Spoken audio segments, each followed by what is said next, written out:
दोस्तों, आज हम आपके लिए एक ऐसी मूवी लेकर आया हूँ जिसे देखने के बाद आप कई दिनों तक इस फिल्म के बारे में ही सोचते रहेंगे। इस फिल्म का नाम है सिकंदर। यह फिल्म 30 मार्च को रिलीज हुई है और इसकी खास बात यह है कि इसमें बॉलीवुड के मेगा स्टार सलमान खान दमदार एक्शन अवतार में नजर आ रहे हैं। सिर्फ सलमान खान ही नहीं बल्कि फिल्म में रश्मिका मंदाना, शर्मन जोशी और बाहुबली के कटप्पा यानी सत्यराज जैसे बड़े सितारे भी धमाल मचाने वाले हैं। मैं तो यही कहूंगा कि अगर मौका मिले तो इसे थिएटर में जरूर देखिए, लेकिन जो लोग इसे थिएटर में नहीं देख पा रहे हैं उनके लिए चिंता करने की कोई बात नहीं। इस वीडियो में मैं पूरी स्टोरी को डिटेल में एक्सप्लेन करने वाला हूँ ताकि आप घर बैठे इसका आनंद ले सके। मूवी बहुत ही शानदार है, इसलिए एंड तक जरूर देखिएगा।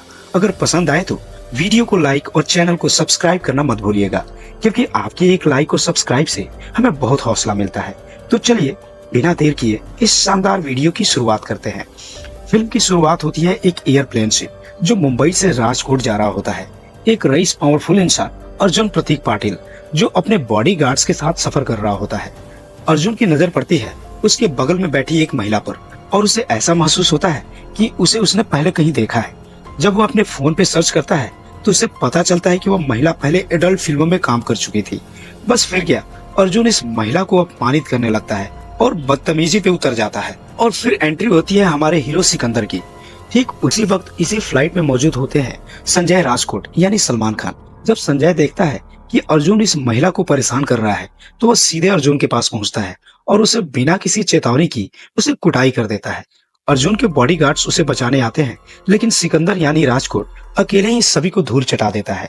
आखिर में अर्जुन को मजबूर होकर उस महिला से माफी मांगनी पड़ती है। इसके बाद कहानी एक नया मोड़ लेती है। अगले सीन में हम देखते हैं सत्यराज को जो फिल्म में मुंबई के बड़े मिनिस्टर का रोल निभा रहे हैं। जैसे ही उन्हें पता चलता है कि उनके बेटे अर्जुन की किसी ने पिटाई कर दिया है, वो गुस्से में आग बबूला हो जाता है। वो तुरंत हरियाणा के पावरफुल पुलिस इंस्पेक्टर प्रकाश को ऑर्डर देता है कि जिसने भी उसके बेटे को मारा है उसे जिंदा मत छोड़ो। अब कहानी और रोमांचक हो जाती है क्योंकि इंस्पेक्टर प्रकाश को पता लगता है कि जिसने अर्जुन को पीटा था वह कोई आम इंसान नहीं बल्कि संजय राजकोट है। जब वो संजय का पता निकलवाता है तो उसे पता चलता है कि संजय सिर्फ एक आदमी नहीं बल्कि पूरे राजकोट का राजा है। अब अगले सीन में देखते हैं कि इंस्पेक्टर प्रकाश पूरे कॉन्फिडेंस के साथ संजय राजकोट को गिरफ्तार करने के लिए उसके महल में पहुंचता है। लेकिन जैसे ही वो वहां पहुंचता है, वहां की रानी रायश्री से मिलता है और उसे बड़ा झटका लगता है। रायश्री उसे शांत स्वर में बताती है कि राजा साहब को पहले से ही पता था कि आप लोग उन्हें गिरफ्तार करने आ रहे हैं, इसलिए उन्होंने आपकी आसानी के लिए खुद ही पास के पुलिस स्टेशन में हाजिरी दे दी है। यह सुनते ही इस इंस्पेक्टर के चेहरे का रंग उड़ जाता है। वो अपनी टीम के साथ वापस जाने लगता है, लेकिन महल के बाहर का नजारा देखकर उसके होश उड़ जाते हैं। पूरा राजकोट शहर अपने राजा संजय राजकोट के समर्थन में सड़कों पे उतर जाता है। जनता ने पुलिस की गाड़ियों को तहस नहस कर दिया था क्योंकि वे अपने राजा को गिरफ्तार होते नहीं देख सकते थे। यह देखकर इंस्पेक्टर प्रकाश और उसकी टीम बुरी तरह घबरा जाती है, लेकिन रायश्री अपनी दरिया दिली दिखाते हुए उन्हें अपनी गाड़ी देती है ताकि वे सुरक्षित पुलिस स्टेशन पहुंच सके।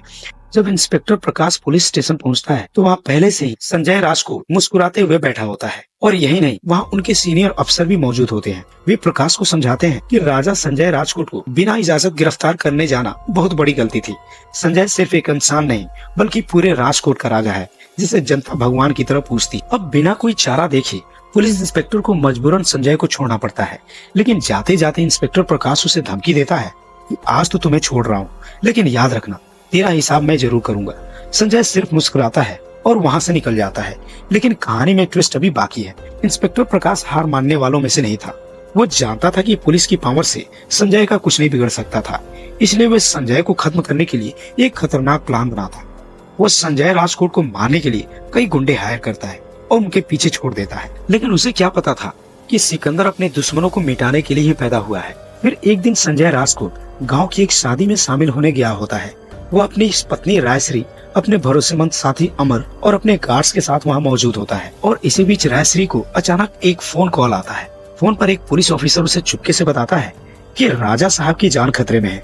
इंस्पेक्टर प्रकाश ने उन्हें खत्म करने के लिए कई गुंडे भेजे हैं। अब ये सुनकर रायश्री का दिल तेजी से धड़कने लगता है। वो तुरंत अमर को इस बारे में बताती है और दोनों फैसला करते हैं कि वे संजय को इस बारे में कुछ नहीं बताएंगे, क्योंकि अगर संजय को यह पता चलेगा तो खुद ही उन गुंडों से भिड़ जाएगा। लेकिन किस्मत को कुछ और ही मंजूर था। रायश्री संजय को जल्दी निकालने के लिए कहती है।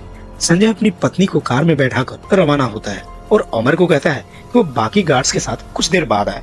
जैसे उनकी कार कुछ दूर निकलती है, चारों तरफ से गुंडे उसकी गाड़ी को घेर लेते हैं, लेकिन संजय अकेला ही उन सब पे टूट पड़ता है और एक एक करके सारे गुंडे को धूल चटाने लगता है। संजय अपनी जान की परवाह किए बिना सभी को बहुत पीटता है। इसी बीच पंजाब में एक बड़ा आतंकी हमला होता है।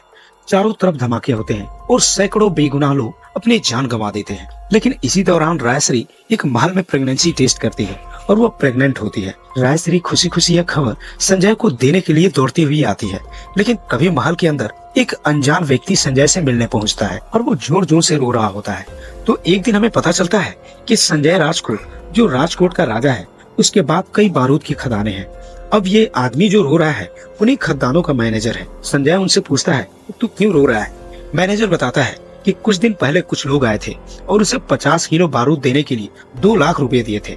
लालच में आकर उसने वह बारूद बेच दिया था और यह बात उसने संजय से छुपा कर रखी थी। यह सुनते ही संजय को समझ में आ जाता है कि हाल ही में पंजाब में जो आतंकी हमला हुआ था वह उन्हीं लोगों ने किया होगा जिन्होंने मैनेजर से बारूद खरीदी थी। संजय गुस्से में आ जाता है और उसे एक थप्पड़ मारता है, फिर कहता है कि तू बिना मेरी इजाजत के बारूद कैसे बेच सकता था। इसके बाद वो मैनेजर को घर भेज देता है और कहता है कि तुम कोर्ट में गवाही दोगे, ये मान लो। मैनेजर भी राजी हो जाता है। तभी रायश्री को पुलिस स्टेशन से फोन आता है। वो वही पुलिस वाला है जिसने पहले ही रायश्री को अलर्ट किया होता है। वो कहता है इंस्पेक्टर प्रकाश को यह बात पता चल गई है और उसने गुंडे भेजे हैं ताकि वह मैनेजर को मार डाले। अगर मैनेजर मर जाता है तो यह साबित हो जाएगा कि पंजाब का ब्लास्ट संजय ने ही किया था, क्योंकि बारूद की खदान उसी की थी। रायश्री अब सुनते ही संजय को फोन करके बताती है और संजय तुरंत ही मैनेजर को बचाने के लिए निकल पड़ता है। संजय जब मैनेजर के पास पहुंचता है तो वह देखता है कि गुंडों ने उस पर हमला कर दिया है। संजय अकेले ही सभी को हराकर मैनेजर को बचा लेता है, लेकिन तभी गुंडों ने बम लगा दिया था जो ब्लास्ट होता है और बम के टुकड़े रायश्री को लग जाते हैं और वह घायल हो जाती है। उसे तुरंत अस्पताल में लाया जाता है। अस्पताल जाते हुए रायश्री कहती है कि इसकी जान अभी खतरे में है, उसे जल्दी से छुपा दो और कोर्ट में गवाही दिलवाओ। इसी दौरान रायश्री संजय को मैसेज करके बताती है कि वह प्रेग्नेंट है, लेकिन संजय के पास फोन देखने का टाइम नहीं था। वह पहले मैनेजर को सुरक्षित जगह पहुंचाता है। 2 दिन बाद कोर्ट में मैनेजर की गवाही होती है, लेकिन इस बीच अस्पताल में रायश्री की इलाज के दौरान मौत हो जाती है। यह खबर सुनकर संजय को बहुत बड़ा झटका लगता है। डॉक्टर उसे बताते हैं कि रायश्री एक ऑर्गन डोनर थी। उसने मरने से पहले अपनी आंखें, दिल, लंग्स दान करने का निर्णय लिया था। डॉक्टर संजय को यह बताकर रायश्री के अंग निकाल लेते हैं और उसकी बॉडी उसे सौंप देते हैं। संजय अपनी पत्नी का क्रियाक्रम करता है और इस दुख की घड़ी में वो सोचता है कि जब तक रायश्री जिंदा थी उसने कभी उसकी कदर नहीं की, न ही उसे सही से वक्त दिया और न ही उसे समझा। फिर संजय डॉक्टर से पूछता है, मुझे बताओ मेरी पत्नी ने कौन कौन से अंग दान किए थे। डॉक्टर बताता है कि उसने अपनी आंखें, दिल और लंग्स दान किए हैं और ये 3 अंग अब 3 लोगों को मिल चुके हैं। संजय राजकोट को अपनी पत्नी के अंगों की डिटेल्स जानने के लिए डॉक्टर से और भी जानकारी मांगता है। वो डॉक्टर कहता है, जो भी मरीजों को मेरी पत्नी के अंग दिए गए हैं मुझे उनके बारे में पूरी जानकारी चाहिए। डॉक्टर उससे जानकारी देता है, लेकिन यह भी कहता है कि इस बारे में किसी से कुछ न कहे। संजय भी यह वादा करता है कि वह इस बारे में किसी को नहीं बताएगा, लेकिन इस बातचीत को सुनते हुए संजय के महल की एक नौकरानी इसे सुन लेती है। अब यह उसे पता चल जाता है कि संजय ने अपनी पत्नी के अंगों के बारे में डिटेल्स निकलवाई है और उन लोगों से मिलने का प्लान बना रहा है। इसके बाद संजय राजकोट महल से निकलकर सीधे रेलवे स्टेशन जाता है, क्योंकि उसे डॉक्टर से पता चला था कि उसकी पत्नी के अंगों को 3 अलग अलग लोगों को दिए गए हैं और ये सभी लोग मुंबई से हैं। जैसे ही वो स्टेशन पहुंचता है, अमर और उसके गार्ड्स भी आ जाते हैं और वे संजय से कहते हैं कि वो जहाँ भी जाएगा उसके साथ जाएंगे। फिर सभी लोग मिलकर ट्रेन पकड़कर मुंबई जाते हैं। मुंबई पहुंचकर वे सबसे पहले एक छोटे मोहल्ले में जाते हैं और वहाँ एक छोटे से बच्चे से मिलते हैं जिसे रायश्री के लंग्स दिए गए थे। संजय को बच्चे से मिलकर बहुत खुशी होती है और वहाँ के बाकी बच्चों को भी खाना खिलाता है और कपड़े भी दिलवाता है, लेकिन उसे पता चलता है कि यह इलाका बहुत ही प्रदूषित है और यही कारण है कि बच्चे के लंग्स खराब हो गए थे। संजय जब इस प्रदूषण का कारण पता करता है तो उसे पता चलता है कि कुछ अमीर लोग ने यहाँ एक मॉल बनाना चाहते हैं और इसके लिए उन्होंने लगभग सारी जमीन खरीद ली है, लेकिन एक छोटी सी जमीन बाकी है और इस जमीन को खरीदने के लिए वे लोग स्थानीय लोगों को हटाने की कोशिश कर रहे हैं, जिसके लिए वे आसपास कूड़ा जलाते हैं और प्रदूषण फैलाते हैं, जिससे लोग बीमार हो रहे हैं। इस बात को जानकर संजय ने फैसला किया कि जो लोग मॉल बनाना चाहते हैं उन्हें डबल पैसे देकर इस जमीन को फ्री करवा लेगा ताकि यहाँ के लोग आराम से रह सके। इस काम के लिए उसने ब्रोकर को डबल पैसे दिए और जमीन छुड़वाकर स्थानीय लोगों के लिए जगह बना दी। इसके बाद वे दूसरे आदमी के पास जाता है जिसके पास रायश्री का दूसरा अंग है और यह घर एक साउथ इंडियन फैमिली का है। जो वहाँ की एक बहू को रायश्री की आंखें दी गई थी, और वह बहू कोई और नहीं बल्कि मशहूर अभिनेत्री काजल अग्रवाल है। जब संजय इस परिवार से मिलता है तो उसे पता चलता है कि इस परिवार ने अपनी बहू की आंखों की ऑपरेशन के लिए अपने गहने गिरवी रखे थे। संजय उनकी मदद करता है और उनके गहने वापस दिलवा देता है। इसके बाद वो तीसरी फैमिली के पास जाता है जिसमें रायश्री का दिल दिया गया था। इस घर में एक 19 से 20 साल की लड़की रहती है जिसका दिल कमजोर था, इसलिए उसे रायश्री का दिल लगाया गया था। लेकिन उसे पता चलता है कि लड़की के दिल की धड़कनें अभी भी स्लो है और डॉक्टरों की निगरानी में रखा गया है। संजय इस लड़की का मदद करने का फैसला करता है और यूएस की एक फेमस डॉक्टर जॉन से संपर्क करता है और वीडियो कॉल के जरिए डॉक्टर जॉन यहाँ के डॉक्टरों को समझाता है कि लड़की का इलाज कैसे करना है ताकि वो ठीक हो सके। कुछ समय बाद लड़की की हालत में सुधार आता है और रायश्री के अंगों से उन तीनों लोगों की जिंदगी बेहतर हो जाती है। इसके बाद संजय मुंबई के राजकोट वापस जाने का प्लान करता है, लेकिन जैसे ही वो टैक्सी में जा रहा होता है एक पुलिस ऑफिसर उसे देख लेता है और तुरंत मिनिस्टर के बेटे अर्जुन को खबर कर देता है। जब अर्जुन को यह बात पता चलती है तो तुरंत अपने पिता मंत्री से कहता है। मंत्री गुस्से में आकर अर्जुन से कहता है कि वो गुंडों के साथ संजय को मारने जाए। अर्जुन अपनी टीम के साथ संजय का पीछा करता है और उसे जान से मारने के लिए आता है। इसके बाद दोनों की गाड़ियां तेजी से दौड़ने लगती हैं। इस दौरान अर्जुन कांच की बोतलें फेंकता है और एक बम अर्जुन की गाड़ी में गिर जाता है, जिससे गाड़ी में ही धमाका हो जाता है और अर्जुन और उसके साथी मारे जाते हैं। इस घटना के बाद मंत्री को ये खबर मिलती है तो वो गुस्से में आग बबूला हो जाता है। उसे लगता है कि संजय के कारण उसका बेटा मारा गया और बदला लेने की योजना बनाता है। वो सबसे पहले यह जानने की कोशिश करता है कि संजय मुंबई क्यों आया था। फिर अगले सीन में देखते हैं कि पुलिस उसकी महल में जाकर पूछताछ करती है और यह पता चलता है कि संजय अपनी पत्नी रायश्री के अंगों को प्राप्त करने वाले 3 लोगों से मिलने मुंबई आया था। मंत्री अब यह तय करता है कि वह उन तीनों लोगों को मार डालेगा जिन्हें उसकी पत्नी के ऑर्गन मिले थे। मंत्री संजय को फोन करता है और उसे बताता है कि वो तीनों लोगों को मार डालेगा क्योंकि संजय की वजह से उसका बेटा मारा गया है।